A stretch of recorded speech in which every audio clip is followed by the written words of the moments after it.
Hello viewers, আজকে আমরা একটা ইম্পর্টেন্ট টপিক শুরু করব এবং কয়েকদিন এই টপিকটাই চলবে। সেটা হচ্ছে verb pattern and word order. আমরা অলরেডি টেন্স শিখেছি এবং ভয়েসেরও একটা পার্ট শেখা হয়ে গেছে। এবং এগুলার সাহায্যে আমরা verb pattern and word order শিখব। এবং এটা একটা ইম্পর্টেন্ট জিনিস ইংলিশে। There are 25 patterns in English. All the sentences are belongs to this pattern. We have to know only 9 patterns. If we know 9 patterns, then we can write anything in English easily. এখন ভার্বকে যদি সেন্টেন্সে আমরা তৈরি করব, main যে ব্যাপারটা সেটা কি এবং বেসিক ব্যাপারটা কি, সেটা হচ্ছে ভার্বকে যদি হু দিয়ে প্রশ্ন করা যায় তাহলে পাওয়া যাবে সাবজেক্ট।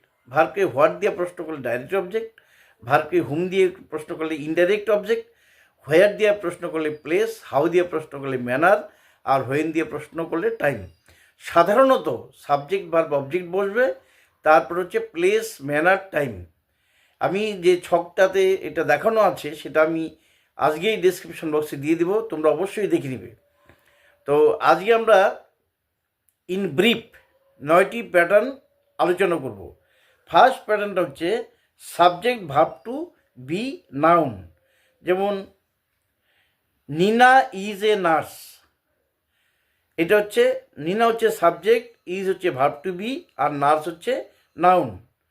এবার শি ইজ বিউটিফুল, শি হচ্ছে ভার্ব, ইজ হচ্ছে সি হচ্ছে সাবজেক্ট, ইজ হচ্ছে ভার্ব, বিউটিফুল হচ্ছে অ্যাডজেক্টিভ।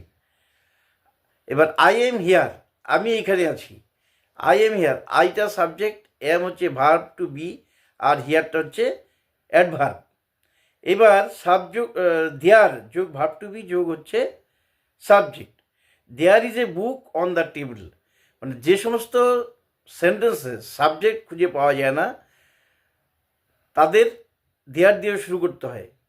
আছে, নেই, ছিল, ছিল না ইত্যাদি যে সমস্ত সেন্টেন্সে থাকে সেগুলোর ক্ষেত্রে সাধারণত দেয়ার ব্যবহার করা হয়। যেমন there is a book on the table, there is a school in our village, এরকম ধরনের। তারপর হচ্ছে subject verb to have plus noun. যেমন they have a TV set, তাদের একটি টিভি সেট আছে। তাহলে এইগুলো হচ্ছে ভার্ব প্যাটার্ন। তারপর হচ্ছে সাবজেক্ট প্লাস ভার্ব, এটা কি? দ্য বেবি স্লিপস, শিশুটি ঘুমায়, দ্য বেবি স্লিপ, শিশুটি ঘুমায়। এবার সাবজেক্ট ভার্ব অবজেক্ট, আগে আমরা বলছি ভার্বকে হু দিয়ে প্রশ্ন করলে সাবজেক্ট পাওয়া যাবে, তারপর ভার্ব থাকবে, আর কি দিয়ে প্রশ্ন করলে ভার্বকে পাবে হচ্ছে অবজেক্ট। যেমন she likes cakes, say cake পছন্দ করে, কে সে, লাইকস পছন্দ করা হচ্ছে ভার্ব, আর কি পছন্দ করে সেটা হচ্ছে কেকস।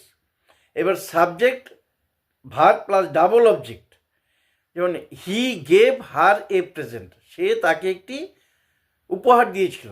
কে দিয়েছিল? সে দিয়েছিল হচ্ছে পাস্ট টেন্স, গেভ হবে। হার কাকে দিয়েছিল? হুম, হুম মানে কাকে দিয়েছিল? হার তাকে। কি দিয়েছিল? এ প্রেজেন্ট, একটি উপহার। He gave her a present, সে তাকে একটি উপহার দিয়েছিল। এবার subject verb object plus V ING, verb যোগ ING, subject verb object plus verb যোগ আইএনজি। যেমন উই স হিম প্লেইং, আমরা তাকে খেলতে দেখলাম, we saw him playing. The boys coming to us, এরকম we saw the boys coming, আমরা দেখলাম ছেলেগুলো আসছে। We saw him playing, we saw him doing the work. এরকম ধরনের subject verb object plus VNG ব্যবহার করা যাবে। আরেকটা প্যাটার্ন হচ্ছে subject plus verb plus object plus to verb, to যোগ ভার্ব। যেমন আই টোল্ড হার, আমি তাকে বলেছিলাম, আই টোল্ড হার, কে বলেছিল? আমি। কাকে বলেছিল? হার। কি? টু গো, যেতে, হোম, যেতে, করতে, খেতে, যাওয়ার জন্য, খাওয়ার জন্য ইত্যাদি বাংলা থেকে ইংরেজি করতে গেলে টু যোগ ভার্বের প্রেজেন্ট ফর্ম ব্যবহার করা হয় এবং এটিকে বলা হয় ইনফিনিটিভ। আমরা পরবর্তীতে ইনফিনিটিভ, জিরান্ড এবং পার্টিসিপল নিয়ে বিস্তারিত আলোচনা করব।